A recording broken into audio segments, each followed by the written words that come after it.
1,24,000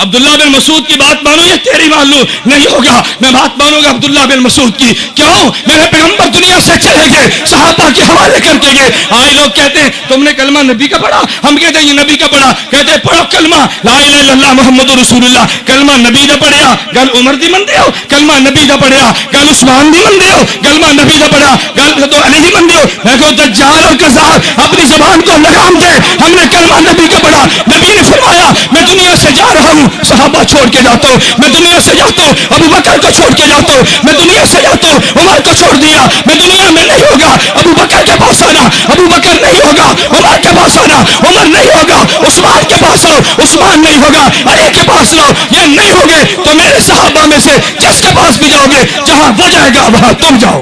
نعرہ تکبیر، تاجدار ختم نبوت، عظمت صحابہ۔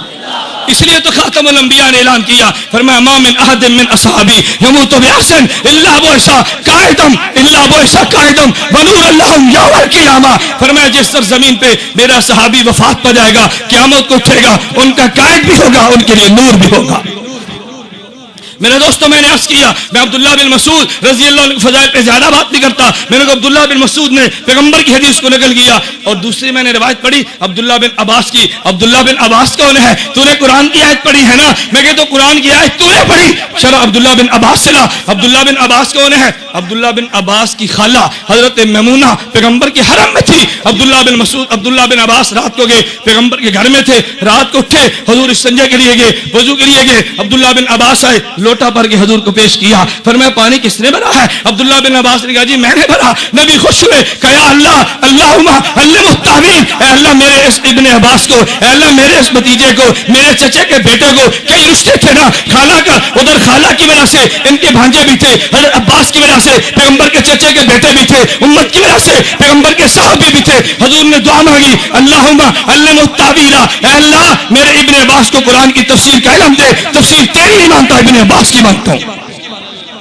میرا جرم تو یہی نا کہ تیری بات نہیں مانتا، میں صحابہ کی بات مانتا ہوں نا۔ میرے دوست بات کو سمجھو، عبداللہ بن عباس نے فرمایا اللہ کے نبی کا ارشاد نکل گیا، یہ دونوں روایتیں ترمذی میں موجود ہیں، اور حضرت عبداللہ بن عباس یہی میں نے ان من الشعر الحکمہ یہ روایت اٹھا کے دیکھو ترمذی میں موجود ہے۔ عبداللہ بن عباس فرماتے ہیں اللہ کے پیغمبر نے اعلان کیا، عبداللہ بن مسعود فرماتے ہیں اللہ کے نبی نے اعلان کیا ان من الشعر الحکمہ، فرمایا شعر میں اتنی حکمتیں ہوتی ہیں، شعر میں دنائیاں اللہ نے رکھی ہیں، شعر میں اللہ نے حکمتیں رکھی، رب نے دنائیاں رکھی۔ کبھی کبھی انسان نثر میں وہ بات نہیں کہہ سکتا جو شعر میں کہتا ہے، جب پیغمبر گارنٹی دے تو کون ہوتا ہے روکنے والا؟ پھر صرف یہ نہیں، اللہ کے پیغمبر نے اپنی زبان سے اعلان کیا۔ میں نے چند دن قبل مامو کانجر میں ایک بیان کیا، بیان کر کے بننے بات آ گیا، بعض لوگ بعد میں پہنچے کہتے جی مولانا کو لاؤ، ہم نے مولانا سے مناظرہ کرنے۔ میں نے کہا شوق پورا کر لو، لیکن مناظرے کا طرز وہ ہوگا جو میرے پیغمبر نے دیا ہے، میں تیرے طرز کو قبول نہیں کرتا۔ کہتے وہ کون سا؟ میں نے کہا میرے پیغمبر نے طرز کیا دیا، ایک قبیلہ تھا عرب کا، اللہ کے نبی کے پاس ہے، کہا ہم نے مناظرہ کرنے، فرمایا کرو بھائی تم مناظرے کا شوق پورا کر لو، ہم مناظرہ کرنا چاہتے ہیں۔ فرمایا مناظرہ کون کرے گا؟ انہوں نے کہا یہ ہمارا شاعر کرے گا۔ فرمایا تم شاعر کے لاؤ۔ حضور نے فرمایا حسان کھڑے ہو جاؤ، ان کا مقابلہ کرو۔ عرب کا شاعر آیا، پیغمبر نے شاعر پیش کیا، انہوں نے کہا ہمارا خطیب مقابلہ کرے گا۔ فرمایا لاؤ۔ حضور نے فرمایا حسان تم کھڑے ہو کے خطابت کے جوہر دکھاؤ۔ حضور کا شاعر حسان شاعری میں جیتا، حضور کا خطیب حضرت ثابت یہ خطابت میں جیتا۔ دلائل کی باری ہے، نبی نے فرمایا میں دلائل دوں گا۔ میرے دوستو میں نے ان سے کہا میں کہتا ہوں اگر تمہارا دکاندار آئے گا میں دکاندار لاؤں گا، تمہارا پروفیسر آئے گا پروفیسر لاؤں گا، مناظر تم لو میں خود آؤں گا، مناظر تم لو میں خود آؤں گا۔ میں نے کہا میں نے پیغمبر کی حدیث بیان کی، جھٹلاؤ میری روایت کو، انکار کر دو نا۔ سامنے شاعر آیا تو نبی نے کس کو پیش کیا؟ شاعری غلط جو تھی پھر نبی نے پیش کیوں کیا؟ شاعری تو غلط ہے نا، نبی نے کیوں پیش کیا؟ ادھر سے شاعر آیا پیغمبر نے شاعر پیش کیا، ادھر سے خطیب آیا تو نبی نے۔ خطابت تو غلط ہے نا، یہ تو بازو چڑھاتے ہیں، یہ تو خلاف سنت باتیں کہتے ہیں، یہ میرا عنوان نہیں ہے، ورنہ میں خطابت پہ دلائل لاتا۔ میرے دوستو خدا کی قسم میں دیوبندیت کے ایک رخ پہ بحمد اللہ دلائل رکھتا ہوں، تم سٹیج لگاتے جاؤ میں دلائل دیتا جاؤں گا۔ میں نے ایک جلسے میں علماء سے کہا، میں نے کہا تم کہتے ہو نا جب خطیب تقریر کرتا ہے تقریر سے قبل کہتے میں نے تمہید باندھی ہے بیان بعد میں کروں گا، یہ بھی پیغمبر سے ثابت ہے۔ میں نے کہا میں دلیل دیتا ہوں یہ پیغمبر سے ثابت ہے۔ تم کہو گے کہاں پہ؟ نبی نے سب سے پہلے خطبہ کہاں پہ دیا؟ کوہ صفا پہ، کوہ صفا پہ توحید بھی صاف تھی اور کوہ بھی صاف تھا. اللہ نے انتخاب کس کا کیا؟ خالص توحید کے لیے کوہ صفا کا انتخاب کیا. حضور نے کیا فرمایا اپنی قوم سے؟ فرمایا میری قوم لبثت فیکم عمرا، میں نے زندگی کی ایک مدت تمہارے اندر گزار دی. حال وجدتمونی صادقا ام کاذبا، تم نے مجھے کیسے پایا؟ مکہ کے قریشی نے کہا وجدنا کا غیر امر جربنا کا غیر امرا، ہم نے کئی بار تیرا تجربہ کیا. ما وجدنا فیک الا صدقا، ہم نے تجھ میں صداقت ہی صداقت پائی. حضور نے فرمایا اچھا مجھے سچا مانتے ہو؟ قولوا لا الہ الا اللہ تفلحوا. میں نے کہا علماء، حضور نے فرمایا اچھا مجھے سچا مانتے ہو؟ قولوا لا الہ الا اللہ تفلحوا. میں نے کہا علماء میں آپ سے کہتا ہوں یہ پیغمبر نے قولوا سے خطاب شروع کیا. پہلے ساری تمہید باندھی تھی، پہلے ساری کیا باندھی تھی؟ پہلے حضور نے کیا باندھی؟ لبثت فیکم عمرا حال وجدتمونی صادقا ام کاذبا.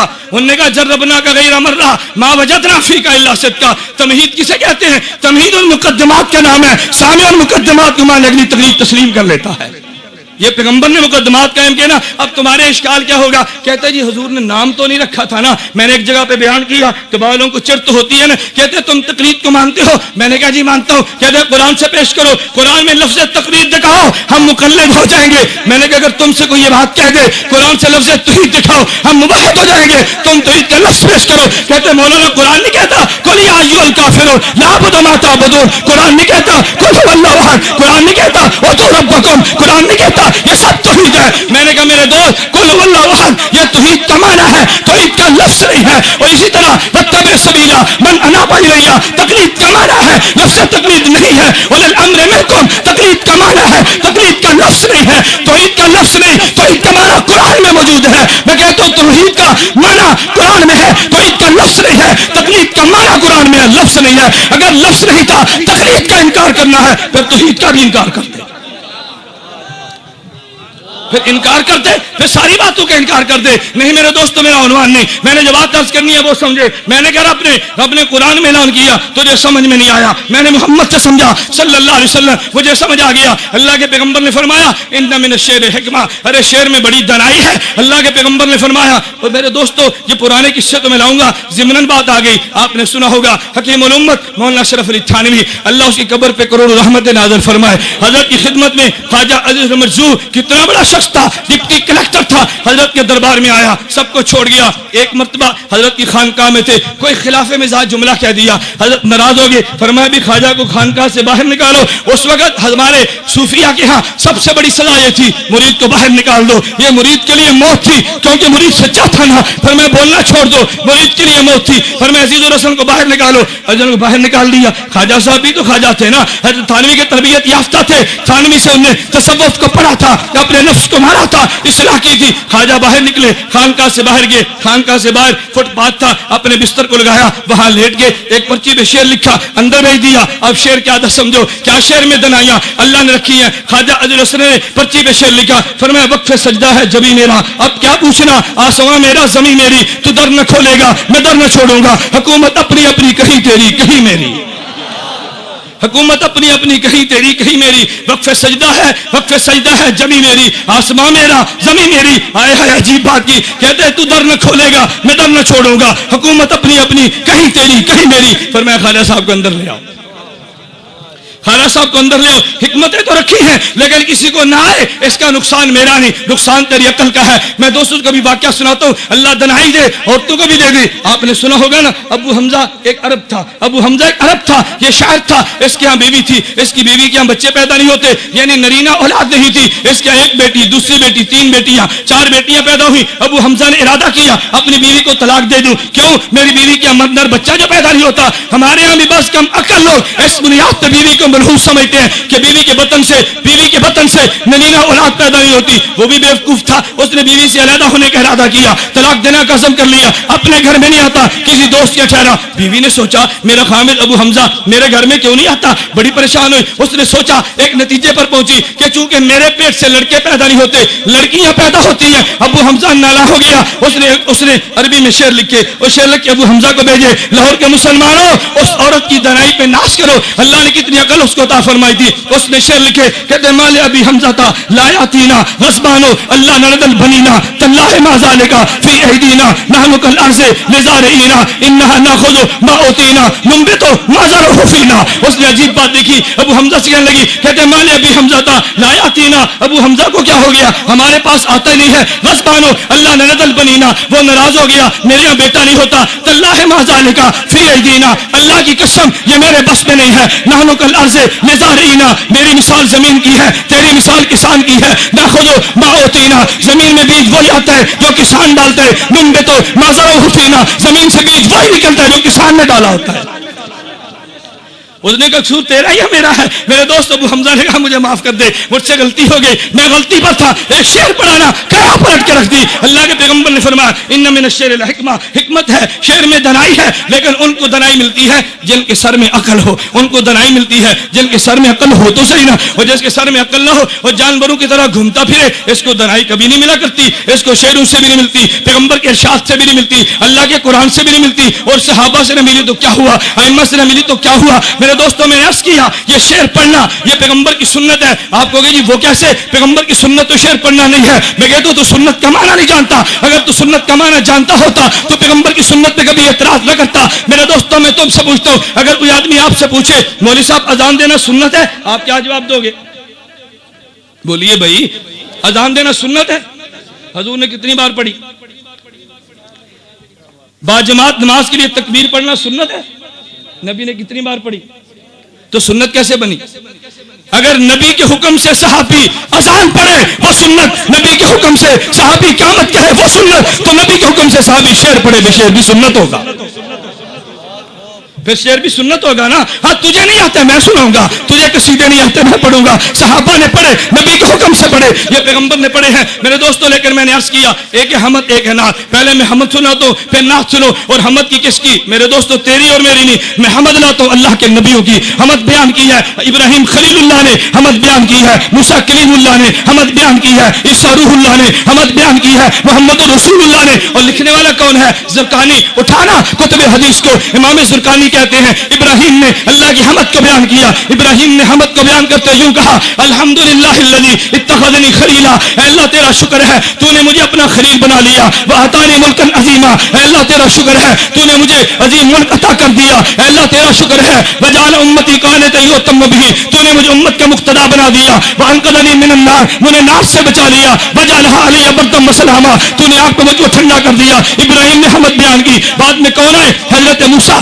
موسیٰ نے حمد بیان کی. اللہ کی حمد کو بیان کرتے ہوئے حضرت موسیٰ نے کہا الحمدللہ الذی کلمنی تکلیما, اے اللہ تیرا شکر ہے تو نے مجھ سے کلام کیا. وجعل ہلاک آل فرعون وبنی اسرائیل علی یدی, اے اللہ تیرا شکر ہے بنی اسرائیل کو آباد کیا, تو نے آل فرعون کو ہلاک کیا میرے ہاتھ پہ کیا. وجعل من امتی قوما یہدون بالحق وبہ یہتدون, تو نے میری امت میں ایک قوم پیدا کی ہے جو ہدایت پہ چلتی ہے, ہدایت کے ساتھ انصاف کرتی ہے. حضرت داؤد اٹھے, اللہ کی حمد بیان کی. حضرت داؤد نے کہا الحمدللہ الذی سخر لی الرياح, اے اللہ تیرا شکر ہے تو نے, اے اللہ الحمدللہ الذی اعطانی ملکا عظیما, اے اللہ تیرا شکر ہے تو نے مجھے عظیم ملک عطا کر دیا. اے اللہ تیرا شکر ہے اللہ منی زبورا, تو نے مجھے زبور دی ہے. الانی الحدیدہ, میرے ہاتھ پہ لوہے کو نرم کر دیا. اے اللہ تیرا شکر ہے وسخر لی الجبال یسبحن والطیر, تو نے پہاڑوں کو میرے ساتھ ملا دیا. اے اللہ تو نے پرندوں کو میرے ساتھ ملا دیا. واعطانی الحکمت وفصل الخطاب, تو نے حکمت دی ہے تو نے خطاب دیا.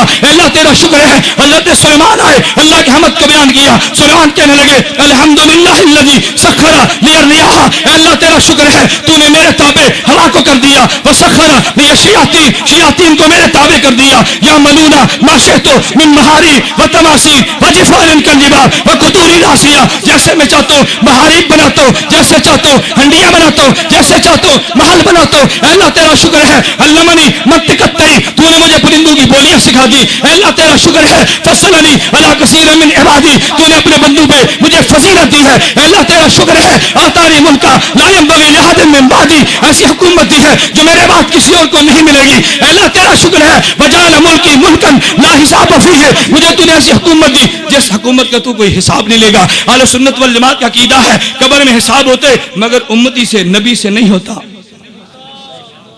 اہل سنت والجماعت کا عقیدہ قبر میں حساب ہوتے کس کا؟ بولیے کس کا؟ نبی کا حساب. میں ایک بات کہہ دوں، قبر میں حساب امتی کا ہوتا ہے، نبی کا. توجہ رکھنا، قبر میں حساب کس کا ہوتا ہے؟ نبی کا. نبی قبر میں جاتا ہے، نبی سے حساب نہیں ہوتا، امتی سے رب حساب لیتا ہے. اللہ فرشتوں کو بھیجتا ہے، لیکن فرشتوں کے لیے جب حساب اور کتاب مکمل ہوتا ہے نا، پھر ابو داؤد کی روایت موجود ہے، روایات اور بھی ہیں، حساب کتاب کے بعد اس امتی پہ نیند کو طاری کر دیا جاتا ہے. اور ہماری زبان میں نیند کو موت بھی کہتے ہیں. اللہم بسمک اموت و احیا، الحمدللہ الذی احیانا بعدما اماتنا. چونکہ نوم کو موت کہتے ہیں، اس لیے قبر میں جب اس امتی پہ نیند کو طاری کر دیا گیا، نیند کو موت کہتے ہیں. ہم نے عام امتی کو میت کہہ دیا، لیکن پیغمبر کا حساب بھی نہیں ہوتا، پیغمبر پہ نیند بھی طاری نہیں ہوتی. کو میت کہہ دیا، لیکن پیغمبر کا حساب بھی نہیں ہوتا، پیغمبر پہ نیند بھی طاری نہیں ہوتی. پیغمبر کو مسلسل حیات ملتی ہے، اس لیے نبی کو قبر میں زندہ کہتے ہیں، عام امتی کو مردہ کہتے ہیں. تکبیر، تاجدار ختم نبوت، عقیدہ حیات انبیاء.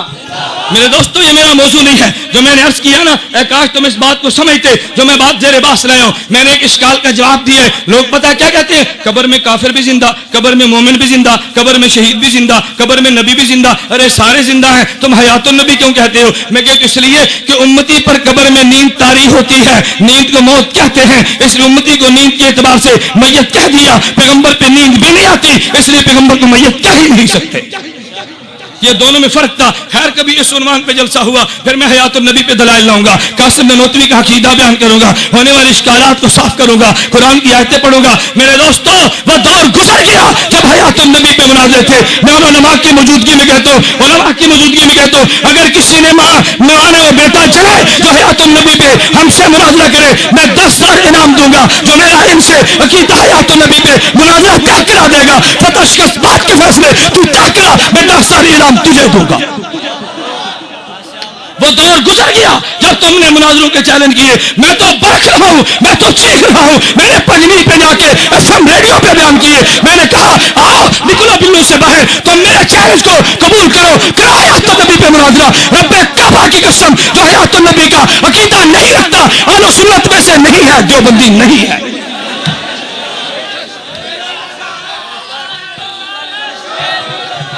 نعرہ تکبیر، تاجدار ختم نبوت، اہل سنت والجماعت علماء دیوبند، عقیدہ حیات النبی. میں نہیں مانتا تمہیں دیوبندی.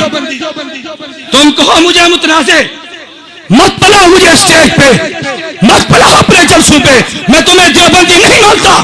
تو قاسم نانوتوی کے عقیدے کو قرآن کے خلاف کہے، مولانا خلیل سہارنپوری کو قرآن کا منکر کہے، تو صحابہ کے عقیدے کو قرآن کے منافق کہے، میں تجھے دیوبندی مان لوں، پھر میری زندگی پہ لعنت ہے. نہیں مانتا تجھے دیوبندی، تو کر چیلنج. نہیں مانتا دیوبندی، تو کر چیلنج. میں تیرے چیلنج کو قبول کرتا ہوں. لوگوں نے کہہ دیا اس نے امت میں بگاڑ پیدا کیا، امت میں اختلاف پیدا کر دیا. اختلاف تو نے کیا، میں اختلاف کو مٹا کے رکھتا ہوں. میں کہتا ہوں آ جاؤ، اگر تم دیوبندی ہو قاسم نانوتوی کے عقیدے پہ دستخط کر دے. اگر دیوبندی ہے شیخ الہند کے عقیدے پہ دستخط کر دے. اگر دیوبندی ہے حسین احمد مدنی کے عقیدے پہ سائن کر دے. اگر دیوبندی ہے المحلت کو مان لے. اگر دیوبندی عقیدہ تو نہیں مانتا، میں تجھے دیوبندی نہیں مانتا.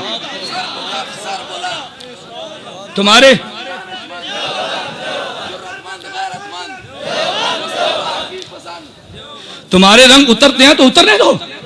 ہم نے بڑا عرصہ گالیاں کھائی ہیں، ہم نے بڑا عرصہ تم سے گالیاں کھائی ہیں. میں اس لیے بار بار کہتا ہوں عقیدہ بیان کر، بڑے زور سے بیان کر، تجھے حق حاصل ہے. میرے کافر کے خلاف زبان درازی مت کرنا. میں تیری زبان کو کھینچوں گا اور جڑ سے کھینچ لوں گا. تو زبان درازی کر کے دکھا.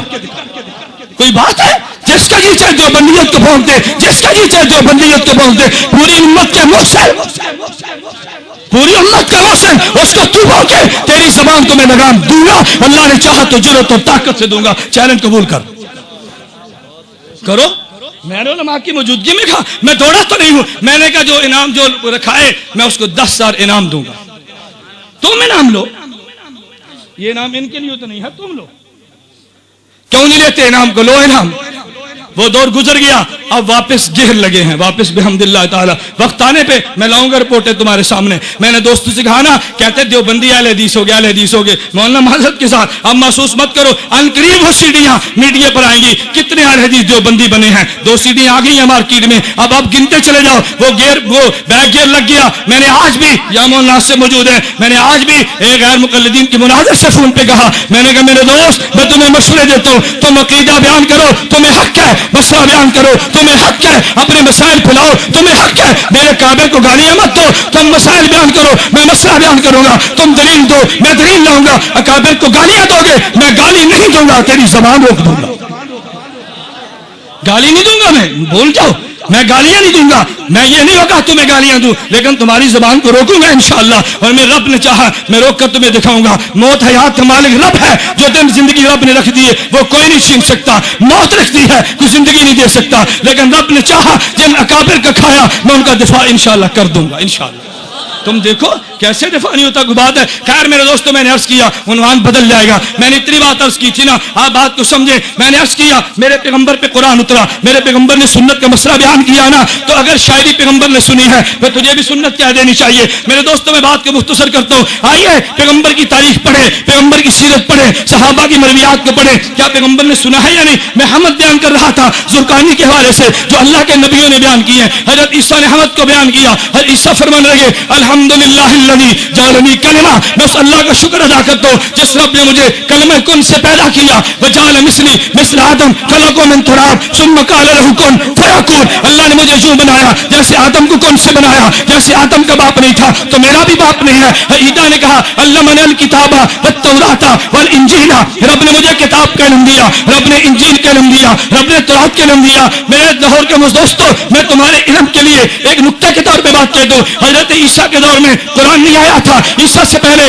تورات آئی، عیسیٰ سے پہلے انجیل آئی، عیسیٰ سے پہلے زبور آئی۔ عیسیٰ علیہ السلام فرماتے مجھے رب نے انجیل دی ہے، بات سمجھ آتی ہے، مجھے زبور کا علم دیا، بات سمجھ آتی ہے، مجھے تورات کا علم دیا، بات سمجھ آتی ہے۔ اور عیسیٰ نے یہ کیوں کہا کہ رب نے مجھے کتاب کا علم بھی دیا؟ یہ کیسے فرما دیا کہ مجھے کتاب کا علم بھی دیا؟ اس کی وجہ سنو، اہل سنت والجماعت کا مسلمانوں کا عقیدہ ہے عیسیٰ علیہ السلام آسمان پہ زندہ ہے، اس نے دوبارہ آنا ہے، پیغمبر کا امتی بن کے آنا ہے۔ جب اسے نبی کا امتی بننا ہے اس کو قرآن کا علم بھی چاہیے تھا، اللہ نے آنے سے پہلے قرآن کا علم بھی دے دیا، آنا جو تھا علم بھی دیا، آنا جو تھا علم بھی دیا نا۔ میں نے ایک جگہ پہ دوستوں سے کہا قرآن کے حوالے سے میں بات کہہ دوں، مرزا قادیانی کہتے عیسیٰ علیہ السلام فوت ہو گئے، آسمان پہ زندہ اٹھا لیے گئے۔ ہم نے کبھی قرآن پڑھ، اب قادیانی بھی تو قرآن پڑھتے ہیں نا، لوگ کہتے ہیں قرآن قرآن قرآن قرآن، قادیانی بھی تو قرآن پڑھتا ہے نا۔ قادیانی کہتے ہیں دیکھو اللہ نے قرآن میں کہا اس قال اللہ یا عیسیٰ، اللہ نے قرآن میں کہا عیسیٰ انی متوفی کا، توجہ رکھنا، انی متوفی کا ورافیوں کا الیہ، اے عیسیٰ میں تجھے وفات دوں گا اور تجھے اٹھا لوں گا۔ تو پہلے وفات ہے نا، اٹھانا بعد میں ہے۔ قادیانی کہتے ہیں اب قرآن کا طرز یہ بتاتا ہے کہ پہلے اللہ نے وفات دی پھر اللہ نے اٹھا لیا۔ ہم مانتے ہیں عیسیٰ آسمان پہ ہے لیکن پہلے موت دی اور پھر اٹھا لیا۔ ہم نے کہا جی کیسے؟ کہتے قرآن میں ہے اللہ نے فرمایا اس قال اللہ یا عیسیٰ، اے عیسیٰ انی متوفی کا، میں تجھے وفات دیتا ہوں، ورافیوں کا، اور تجھے اٹھا لوں گا۔ تو پہلے تذکرہ وفات کا یا اٹھانے کا؟ بولیے نا، آپ پریشان مت ہو، جواب میں نے دینا ہے۔ پہلے تذکرہ وفات کا یا اٹھانے کا؟ اب مرزا قادیانی کہتے ہیں جی پہلے اللہ نے وفات کا فرمایا پھر اٹھانے کا فرمایا۔ یہی بات تو میں کہتا ہوں، پہلے وفات دی ہے پھر اٹھا لیا۔ میں کہتا ہوں عقل کے اندھے، تو آنکھ کا بھی اندھا تھا، عقل کا بھی اندھا تھا، قرآن سمجھتا بھی نہیں تھا، دیکھتا بھی نہیں تھا۔ یہی تیرا نقصہ، تو نے دیکھا تو وہ بھی یاد تھا، سمجھا تو وہ بھی یاد تھا، تیرا قصور نہیں، تیری عقل اور آنکھ کا قصور تھا۔ بدبخت تو نے قرآن کے اسلوب پہ غور کیا۔ اصل مسئلہ کیا تھا؟ عیسیٰ علیہ السلام دوڑے، یہودی پیچھے تھے، عیسیٰ علیہ السلام کمرے میں چھپے، اب یہودی باہر کھڑے ہیں۔ عیسیٰ علیہ السلام بھی انسان تھے، عیسیٰ علیہ السلام بھی تو بشر تھے نا، بشری تقاضے بھی تھے۔ عیسیٰ نے اللہ سے دعا مانگی، یا اللہ میری حفاظت فرما۔ اللہ نے فرمایا عیسیٰ تو نے گھبرانا نہیں ہے، تجھے وفات تو میں دوں گا۔ اللہ وفات تو دے گا، یہ تو باہر کھڑے ہیں میری جان لے لیں گے۔ اللہ فرماتا ہے نہ عیسیٰ انی متوفی کا، وفات میں نے دینی ہے، جب وفات میں دوں گا یہ تجھے مار نہیں سکتے، زندگی موت میرے ہاتھ میں، ان کی بس میں نہیں ہے، تجھے مارنا، گھبرانا نہیں، انی متوفی کا، وفات میں دوں گا۔ اے اللہ کیسے دوں گا؟ یہ تو پہنچے، رب نے کہا برافیوں گا، تجھے اٹھا لیتا ہوں۔ آئے ہائے، نہیں کہا، رب نے فرمایا میں تجھے اٹھا لیتا ہوں, پہلے متوفی کا کہہ کے رب نے تسلی دی ہے, رافع کہہ کے اٹھا لیا ہے. قرآن کا معنی تو یہ تھا, لیکن عقل کے اندھے اور آنکھ کے کانے تو نے قرآن کو نہ سمجھا اور اعتراض عیسیٰ علیہ السلام پہ کر دیا. میرے دوستو, عیسیٰ علیہ السلام نے یہ بات کہی, میں نے اس لیے کہا ہمارا عقیدہ عیسیٰ علیہ السلام آسمان پہ زندہ ہے اور عیسیٰ علیہ السلام دوبارہ آئیں گے. عیسیٰ علیہ السلام زندہ ہیں, آئیں گے. اور ایک اور میں بات کہہ دوں, عیسیٰ علیہ السلام ذوق تازہ ہو, میں ایک بات کہتا ہوں, عیسیٰ علیہ السلام آئیں گے دنیا میں فتنے مٹانے کے لیے. دنیا میں فتنے, توجہ رکھنا, دنیا میں فتنے. لیکن عیسیٰ علیہ السلام فتنے کیسے مٹائیں گے؟ دلیل سے یا طاقت سے؟ طاقت سے. کیسے مٹائیں گے؟ دلائل کا دور تو گزر گیا, دلائل میں برہان مکمل ہو گیا. عیسیٰ علیہ السلام اٹھائیں گے, دلیل سے نہیں عمل سے فتنے مٹھائیں گے. سارے فتنے مٹ گئے, یہودیت کا, عیسائیت کا, مرزائیت کا. اللہ کے پیغمبر فرماتے ہیں اٹھاؤ, یہ روایت مسند ابو یعلا میں موجود ہے. ابو ہریرہ فرماتے ہیں رضی اللہ عنہ, حضرت عیسیٰ علیہ السلام فتنے مٹھا کے پیغمبر کے روزے پہ جائیں گے. پیغمبر پہ فتنہ باقی ہے نا, نبی سنتا ہے یا نہیں سنتا؟ اب قبر پہ جائیں گے. اللہ کے پیغمبر فرماتے ہیں, نبی نے, اللہ کے پیغمبر فرماتے ہیں, حضور نے اعلان کیا, فرمایا عیسیٰ علیہ السلام جب آئیں گے نا, لَيَنزِلَنَّ عِيسَى ابْنُ مَرْيَمَ إِمَامًا حَكَمًا عَدْلًا. عیسیٰ علیہ السلام آسمان سے اتریں گے, امام حکم عدل بن کے اتریں گے. فَلَيُسْلِبَنَّ الصَّلِيبَ, صلیب کو توڑ دیں گے. وَلْيَحْكَمْ عدل بن کے اتریں گے. فَلَيُسْلِبَنَّ الصَّلِيبَ, صلیب کو توڑ دیں گے. وَلَيَقْتُلَنَّ الْخِنزِيرَ, خنزیر کو مار دیں گے, یعنی عیسائیت کو مٹا دیں گے, یہودیت کو مٹا دیں گے. وَلَا يُعْرَضَنَّ عَلَيْهَا الْمَالُ فَلَا يَقْبَلُهُ, مال کی پیشکش ہوگی, عیسیٰ ٹھکرا دے گا. جب حضرت عیسیٰ سارے فتنے مٹا دیں گے, نبی نے فرمایا ثُمَّ لَئِن قَامَ عَلَىٰ قَبْرِي, پھر عیسیٰ میری قبر پہ آئیں گے اور کہیں گے یا محمد, یا محمد لَأُجِيبَنَّ. عیسیٰ محمد کہے گا میں جواب دوں گا. عیسیٰ علیہ السلام یا محمد کہیں گے میں جواب دوں گا. تو فتنے عمل سے مٹیں گے. اس فتنے کو بھی عیسیٰ اپنے عمل سے مٹا دیں گے, اس فتنے کو بھی عمل سے مٹائیں گے. ثم لئن قام علی قبری, میری روایت پہ جڑا کر, میری روایت پہ بحث کر, میرے راویوں کی سند پہ اعتراض کر, مناظرے کا میدان گرم کر, میری روایت پہ کر جڑا. آؤ نا, میرے روایت پہ جڑا کرنا. میں دیکھتا ہوں میرے روایت پہ جڑا کیسے لاتے. جس راوی پہ تو نے جڑا کرنی ہے, بحمداللہ میری اس روایت میں وہ راوی موجود نہیں ہے. آ تو صحیح نا, یہ مناظرے کے دن کی باتیں ہیں. میرے دوستوں, میں نے عرض کیا عیسیٰ علیہ السلام آئیں گے انشاءاللہ. ہمارا اہل سنت والجماعت کا عقیدہ ہے عیسیٰ علیہ السلام آئیں گے. میں نے عرض کیا عیسیٰ نے اللہ کی حمد بیان کی ہے. عیسیٰ سے فرمانے لگے وجعلنی, اللہ تو نے مجھے معجزہ دیا. کون سا؟ ابر الاکمہ والابرص وحی الموتى باذن اللہ. عیسیٰ علیہ السلام کہنے لگے وجعلنی, اللہ تو نے مجھے معجزہ دیا کہ میں تیرے حکم سے, اللہ تو نے مجھے معجزہ دیا, میں اخلق من الطین, اخلق من الطین کہیات الطیر فانفخ فیہ فیکون طیرا باذن اللہ. حمد عیسیٰ کی مکمل ہوگی. اب آئی میرے نبی کے باری, حضور نے حمد بیان کی. میرے دوستو آؤ, محفل حمد منعقد کرنے والوں, پیغمبر کی حمد بھی سنو. اللہ کے پیغمبر نے حمد بیان کی. فرمایا الحمدللہ الذی ارسلنی رحمتا للعالمین وکافۃ للناس بشیرا ونذیرا وجعل امتی خیر امۃ اخرجت للناس وجعل امتی هم الاولین وانزل علی القرآن فیہ بیان للناس. پیغمبر نے حمد بیان کی. فرمایا ورفع ذکری وجرع صدری ووضع عنی وزری. اللہ کے پیغمبر نے حمد کو بیان کیا. وجعلنی فاتحا وخاتما. میرے دوستو سنو, پیغمبر نے حمد بیان کرتے ہوئے کیا فرمایا؟ الحمدللہ الذی, اب زیادہ وقت نہیں ہے میں حمد کہہ کے جملے کی شرح کرتا. فرمایا الحمدللہ الذی ارسلنی رحمتا للعالمین. اے اللہ تیرا شکر ہے, منہ نے تو نے رحمت للعالمین بنا دیا, رحمت للعالمین. اب دلیل سنو, دلیل سنو. لوگ باز تو نہیں آتے, کہتے ہیں اچھا اللہ کا نبی ہر جگہ موجود ہے. اللہ کا نبی, اللہ کا نبی, کیا بات ہے. جو ماننے پہ آیا نبی کو مان لیا, جو نہیں ماننے پہ آیا تو رب کو بھی نہیں مان لیا. جو بات میں کیا کہوں شاید آپ نہیں سمجھے. جو ماننے پر آیا وہ نبی کو ہر جگہ پہ مان گیا, اور جو ماننے پہ نہیں آیا وہ اللہ کو بھی ہر جگہ پہ حاضر ناظر نہیں مانتا. کہتا ہے اللہ عرش پہ ہے, ہر جگہ پہ نہیں ہے. جو ماننے پر آیا تو نبی کو مانے, جو نہ ماننے پہ رب کو مانے. ہم کہتے ہیں نہیں, توجہ رکھنا. کہتے ہیں وما ارسلناک الا رحمتا للعالمین, نبی ہر جگہ پر موجود ہے. بھئی دلیل کیا؟ قرآن کہتے ہیں ارسلناک رحمتا. قرآن نے کہا, بھئی قرآن نے کیسے کہا؟ کہتے ہیں قرآن کہتے ہیں ہم نے نبی تجھے رحمت بنا کے بھیجا. یا رحمت ہے یا نہیں؟ بولیے, رحمت نہیں ہے. اور نبی کون ہے؟ تو پھر نبی تو ہوئے. دلیل آئی کہ نہیں؟ اب پریشان ہونا ہے نا. میں اس لیے کہتا ہوں, مولانا مجھ سے قبل اعلان فرما رہے تھے نا, یقین کیجیے میں تحدیث بن نعمت کے طور پہ کہتا ہوں دیوبندیو تم نے پریشان نہیں ہونا. تم مناظرے کا چاہ دے قبول تم کرو, پابندی میرے سے میں ڈال دے. چاہ تو قبول کر دے, جنگ میرے کھاتے ڈال دے. تم کرو تو صحیح.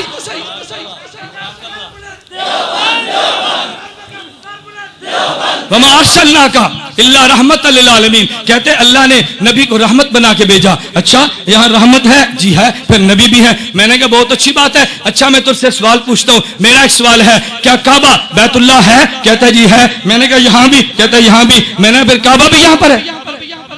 نہیں سمجھے، نہیں سمجھے بھئی. ہم کہتے ہیں کعبہ بیت اللہ، تو یہاں کا بیت اللہ، یہاں کا کعبہ کون سا ہے؟ نہیں سمجھے بھئی. یہاں کا کعبہ کون سا ہے؟ بیت اللہ ہی ہے نا. اب تو نے کہا تھا نا کہ نبی رحمت ہے، تو رحمت یہاں بھی ہے، نبی یہاں بھی ہے. میں بھی کہتا ہوں کہ کعبہ بیت اللہ ہے، تو یہاں کا بھی کعبہ وہی بیت اللہ، وہاں کا بھی وہی بیت اللہ، یہاں بھی وہ وہاں بھی وہ. پھر کعبہ کو ہر جگہ مان لے. کہتے ہیں نہیں نہیں، کعبہ ہے تو وہاں لیکن رخ یہاں پہ. میں کہتا ہوں نبی وہاں پہ، رخ یہاں پہ. نہیں مانتا. میں ایک اور بات کہتا ہوں، میں مانتا ہوں پیغمبر کی رحمت یہاں پہ، پیغمبر وہاں پہ. یہ ایسا ہی ہے میرے دوستوں. آسمان پہ سورج طلوع ہوتا ہے، سورج زمین پہ نہیں ہوتا. سورج وہاں پہ، کرنیں یہاں پہ، پیغمبر وہاں پہ، رحمت یہاں پہ. تکبیر. تاجدار ختم نبوت، تاجدار ختم نبوت. یہ عجیب بات ہے ظالم. تو پیغمبر کے نور کو چاند سے بھی کم مانتا ہے، پیغمبر کی رحمت کو سورج سے کم مانتا ہے. اگر سورج وہاں پہ رہ کے کروڑوں کلومیٹروں کو روشن کر سکتا ہے، پیغمبر مدینے میں زندہ رہ کے عالم رحمت کیوں نہیں بانٹ سکتا؟ اس لیے میں کہتا ہوں سورج وہاں پہ، روشنی یہاں پہ، سورج وہاں پہ، حرارت یہاں پہ، سورج وہاں پہ، کرنیں یہاں پہ. میرا محمد روزے میں زندہ. حضور کی رحمت پوری دنیا میں موجود ہے. حضور نے مدح بیان کی، الحمدللہ الذی ارسلنی رحمت للعالمین. میں نے عرض کیا نا، میں وقت کی قلت کی وجہ سے جملے کاٹ رہا ہوں، ورنہ میں ایک ایک جملے کی رب کعبہ قسم شرح بیان کرتا. حضور نے اعلان کیا، فرمایا لوگوں تم نہیں جانتے مجھے بشیرا نذیرا بنایا. یہ سب آپ نے سنا. اللہ کے پیغمبر نے آخر میں کہا وجعلنی فاتحہ و خاتمہ. فرماتے ہیں حضور نے مجھے، اللہ نے مجھے اول بھی بنایا، آخر بھی بنایا. جب کوئی نہیں تھا رب نے میری روح کو پیدا کیا. جب کوئی نہیں ہوگا تب بھی میری نبوت کے چرچے ہوں گے. میں اول بھی ہوں، مجھے آخر بھی ہوں. اللہ کے پیغمبر اول بھی تھے، اللہ کے پیغمبر آخر بھی تھے. مجھے اس پہ قصہ یاد آیا. مولانا قاسم نانوتوی اللہ اس کی قبر پہ کروڑوں رحمت نازل فرمائے. مباحثہ شاہ جہان پور تھا، مناظرہ طے ہوا. مناظرہ کس سے تھا؟ آریہ ہندو سے. مولانا قاسم نانوتوی دارالعلوم دیوبند سے چلے مناظرے کے لیے، شاہ جہان پور میں پہنچے مباحثے کے لیے. ہندو آریہ پنڈت آئے. مولانا قاسم نانوتوی سے کہا حضرت آپ بڑے ہیں، آپ بزرگ ہیں، آپ مناظر ہیں، آپ سرتاج ہمارے، آپ شیر پہ تشریف لائیے، آپ اپنے دلائل پہلے دے، ہم دلائل بعد میں دیں گے. مولانا فرمایا نہیں نہیں نہیں، دلائل تم پہلے دو، میں دلائل بعد میں دوں گا. ہندو کہنے لگا حضرت آپ پہلے آئے، آپ بڑے ہیں. فرمایا تم نہیں جانتے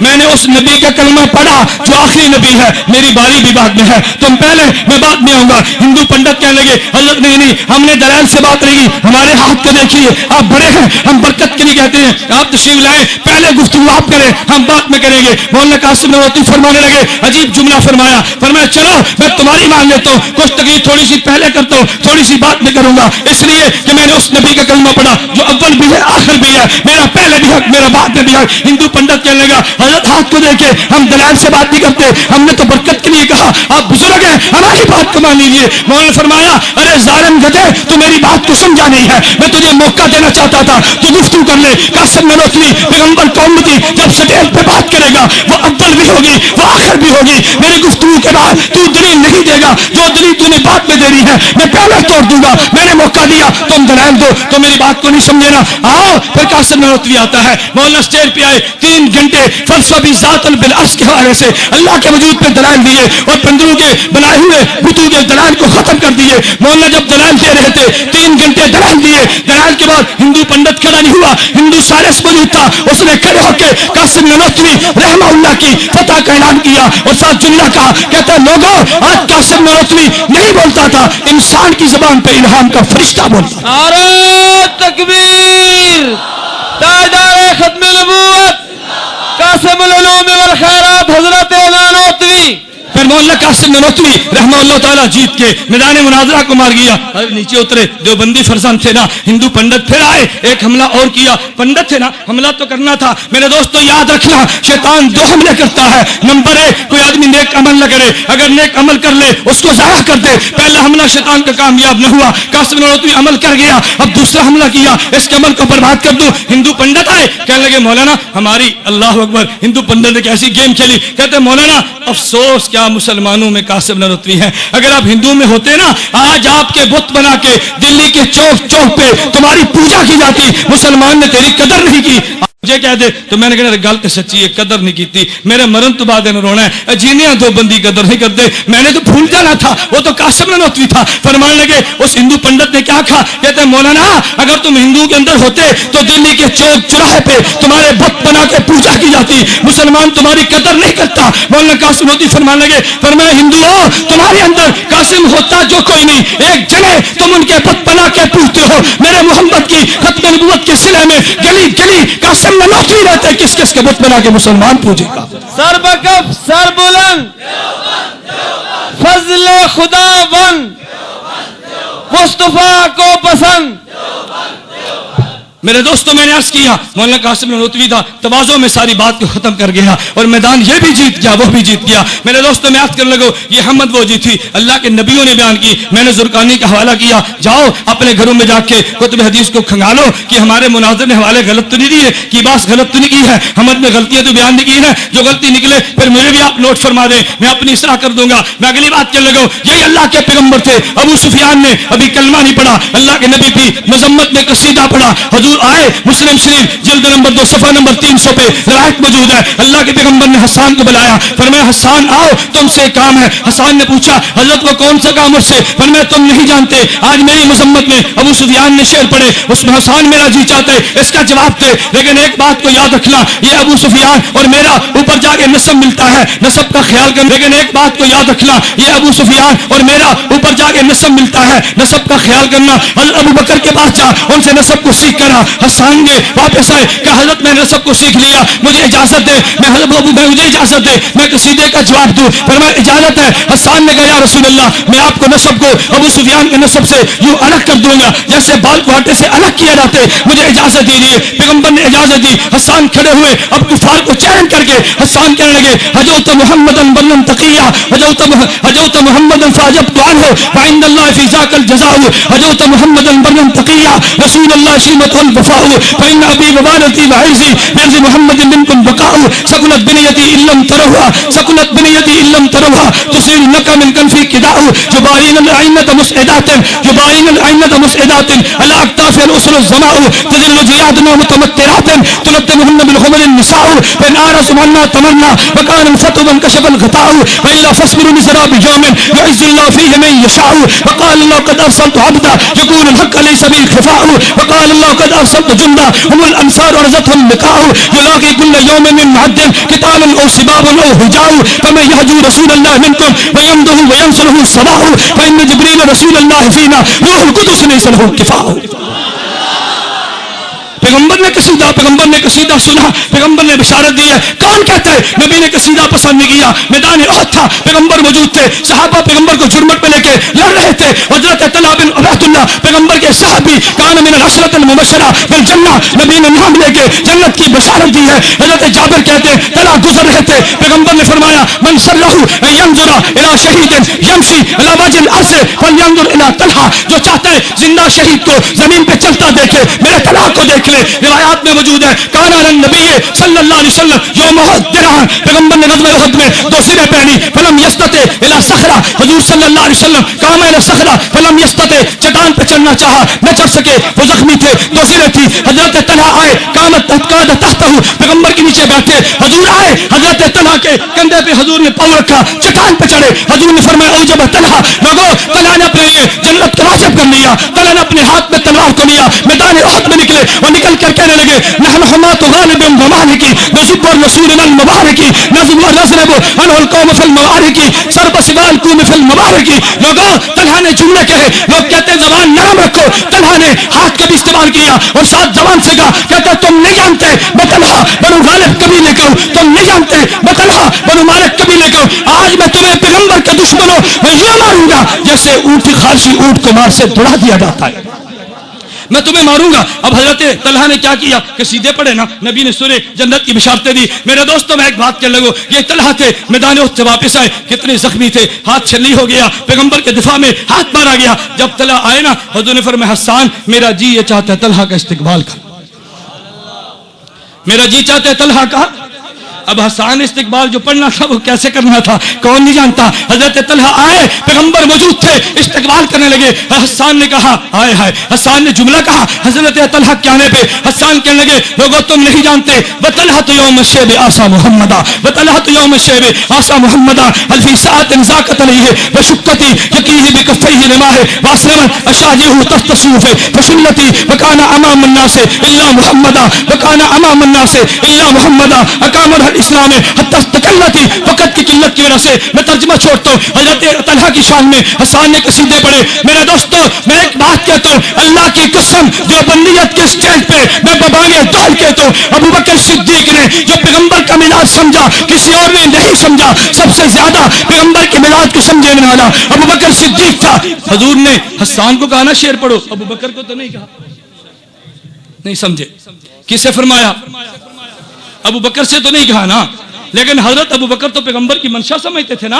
ابو بکر سمجھے رضی اللہ عنہ, آج میرا نبی شعر سننا چاہتا ہے. حضرت ابو بکر سمجھے طلحہ کی شان میں سننا چاہتے. طلحہ حسان بیٹھے, ابو بکر صدیق کھڑے ہوئے, فرمایا ہاں نبی الہدا والخیل تتبعہ. ہائے ہائے. ابو بکر صدیق اٹھے, فرمایا ہاں نبی الہدا والخیل تتبعہ حتی اذا ما لقوا ہاما عن الدین. گھوڑے روند رہے تھے, طلحہ محمد کا دفاع کر رہا تھا. کہتا ضربا علی الطعن اذ ولت حماتهم والناس من بین مہدیهم ومفتونی. ابو بکر صدیق نے کہا یا طلحہ ابن عبید اللہ قد وجبت لك الجنان وزوجت المحارم. ابو بکر بیٹھے, عمر کھڑے ہو گئے. عمر سمجھے آج میرا پیغمبر شعر سننا چاہتے.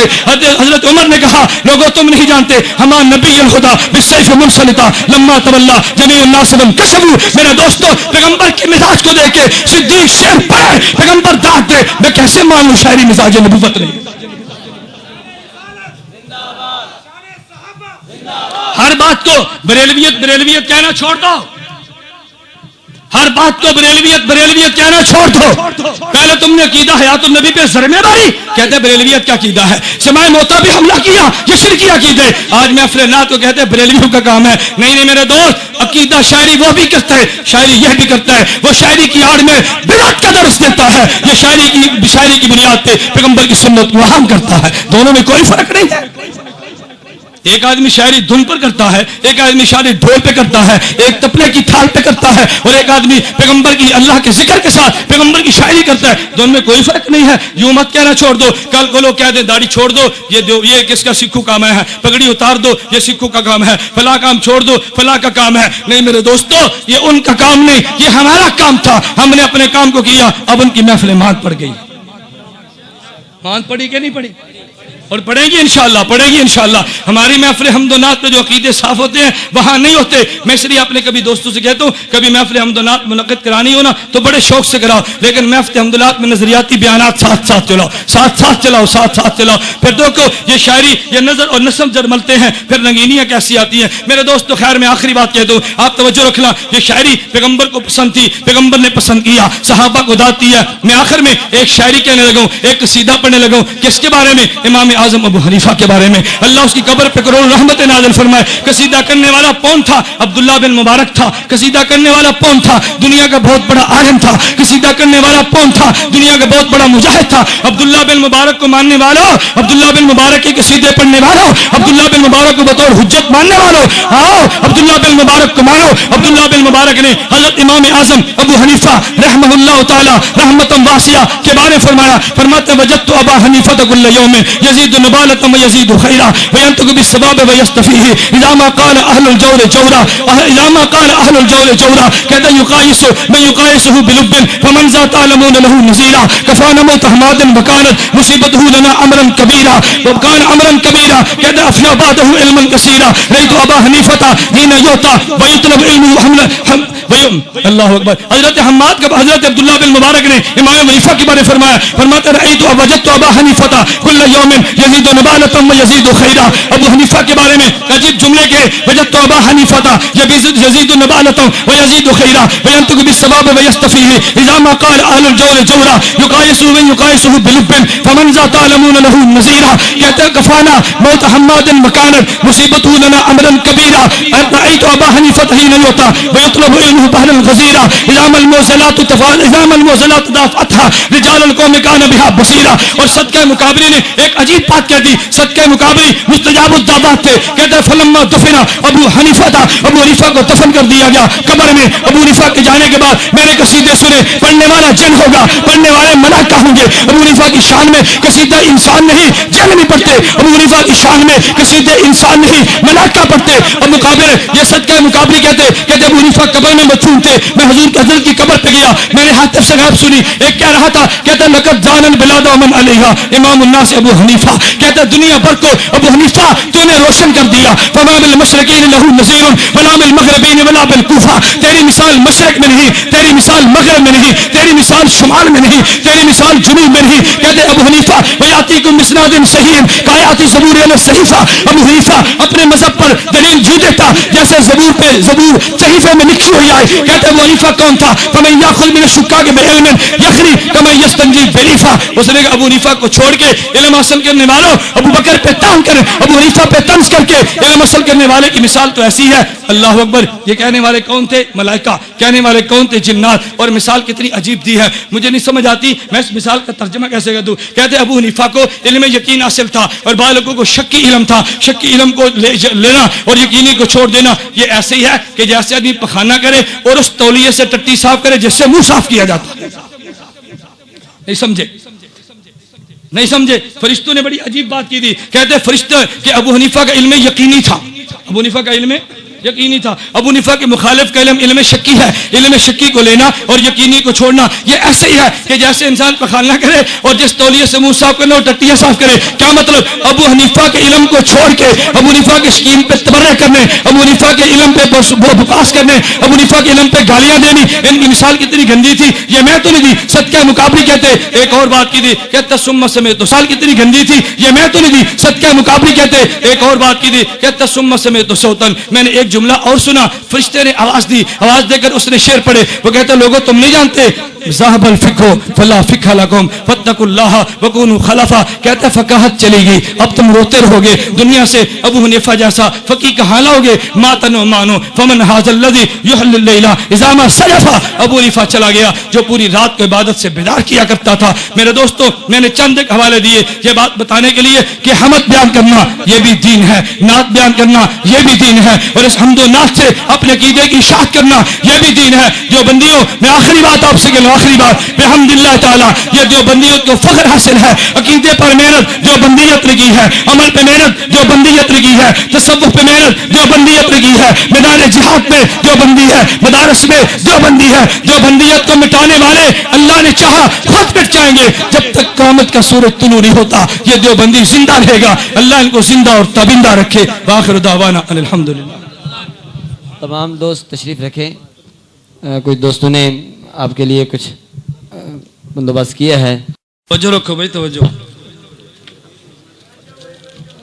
نہیں کوئی نہیں، بس میں آپ کا زیادہ وقت لیتا. آپ تھوڑی دیر بیٹھ جاؤ. بابا تم نے یہاں سونا ہے، سفر میں نے کرنا ہے. جلدی تو مجھے ہونی چاہیے. میں نے کہ سفر کی مسافت آپ کو بتائی تو آپ نے یقین بھی نہیں کرنا. آپ نے کہنا شاید سچ نہیں بولتا، یہ کیسے سفر کر کے جمعے میں پہنچے گا. آپ تھوڑی دیر توجہ کرو. دھیان جو آپ سوال، غیر مقلدین کے پیچھے نماز پڑھنا جائز ہے؟ قطعاً جائز نہیں. ان سے رشتہ کرنا جائز ہے؟ وضاحت فرمائیں. یہ بدعتی ہیں اور بریلویوں سے بڑے بدعتی ہیں، لہذا ان سے اجتناب زیادہ ضروری ہے. غیر مقلدین کے پیچھے نماز پڑھنی جائز ہے؟ قطعاً جائز نہیں. اگر پڑھ لی تو اس نماز کا کیا کریں؟ اعادہ کریں، نماز دوبارہ دہرائیں، اللہ سے معافی مانگیں. سوال یہ ہے کہ عالم کو برا بھلا کہنا یا بغض رکھنا یہ ٹھیک ہے یا غلط ہے؟ عالم برحق ہو تو اس سے بغض نہیں رکھنا چاہیے، محبت کرنی چاہیے. اور اگر باطل عقیدے کے مالک ہو تو اس سے بغض رکھنا بھی ایمان ہے. لولا کا لما خلقت الافلاق لولا کا کما خلقت الارض والسماء، کیا یہ حدیث سے صحیح ہیں؟ حدیث کے الفاظ اگرچہ ثابت نہ ہوں مگر معنی بالکل ٹھیک ہے. احمد یا لاہوری صاحب ٹھیک ہے. ان قریب انشاءاللہ العزیز ایک رسالے کی منظوری مل گئی ہے طائفہ منصورہ کے نام سے، بہت جلد وہ منظر عام پر آ جائے گا. اس میں اصلاحی، اعتقادی، نظریاتی مضامین پر مشتمل ہوگا. آپ حضرات سے گزارش ہے جب رسالہ آپ کے پاس آئے تو ضرور خریدیں. اگر استاد منکر حیات النبی صلی اللہ علیہ وسلم فی القبر ہو اور تقریباً ہر سبق میں اپنے باطل عقائد کی تبلیغ کرتا ہو تو اس کے ساتھ کیا رویہ اختیار کیا جائے؟ اس کو سمجھانا چاہیے. اگر بات اس کی سمجھ میں نہ آئے تو کم از کم اس سے پڑھنا چھوڑ دینا چاہیے. اپنی سند حدیث میں بدعتی استاد کو ہرگز داخل نہ کرے. ذاکر نائک مجھے اگر یہ بیان کے شروع میں فرما دیتے تو میں ذاکر نائک پہ تفصیلی بیان کرتا. تفصیلی میں ہر جگہ پہ اس کے بارے میں ذاکر نائک بدعتی ہے. ذاکر نائک وقت ضرورت شافی مالکی وغیرہ پہ مسائل لینا جائز ہے وہ وقت ضرورت، لیکن ہمارے ملک میں شافی مسلک کی قطعاً کوئی ضرورت نہیں ہے، کوئی ضرورت نہیں ہے. اس لیے ہمارے ہاں وہ ضرورت نہیں کہ شافی اور مالکی کو بہانہ بنا کر غیر مقلدیت کے دروازے مت کھولو. ڈاکٹر ذاکر نائک یہ غیر مقلد ہے، گمراہ ہے اور پرلے درجے کا شیطان ہے. اس نے امت میں فرقہ واریت کو بیج بویا ہے. بہت سارے مسائل ایسے غلط بیان کے اہل سنت والجماعت سے کوئی تعلق نہیں ہے. ذاکر نائک یہ کہتا ہے اگر کوئی آدمی 3 طلاق نہیں 1000 طلاق بھی اکٹھی دے دے تو طلاق ایک ہوتی ہے، اور یہ مذہب یا شیعوں کا ہے یا رافضیوں کا ہے. اس پر 15 محرم کو توسے میں ہمارا تفصیلاً 3 گھنٹے کا مناظرہ ہوا. ہم نے مناظرے میں دعویٰ یہ کیا تھا کہ 3 طلاق کو ایک کہنا یہ شیعوں اور مرزائیوں کا مذہب ہے. عالم اسلام میں مسلمانوں کا قطعاً مذہب نہیں ہے. جو یہ مذہب اختیار کرتا ہے وہ شیعوں اور مرزائیوں کا مسئلہ کرتا ہے، اور بالکل ذاکر نائک کا یہی مسئلہ ہے. پردے کے بارے میں ذاکر نائک چہرے کے پردے کا قائل نہیں ہے، یہ بہت بڑی گمراہی ہے. ذاکر نائک امت کے جمہور مسائل سے ہٹا ہوا ہے. اب میں نے عرض کیا نا تفصیلاً میں عرض کرتا، اللہ نے توفیق دی تو پھر کبھی سے میں نے خلاصہ عرض کر دیا ہے کہ غیر مقلد ہے، اس سے بچنا بہت ضروری ہے. اس کی جو کتابیں چھپی ہیں ہم نے ان کتابیں جمع کرنی شروع کر دی ہیں.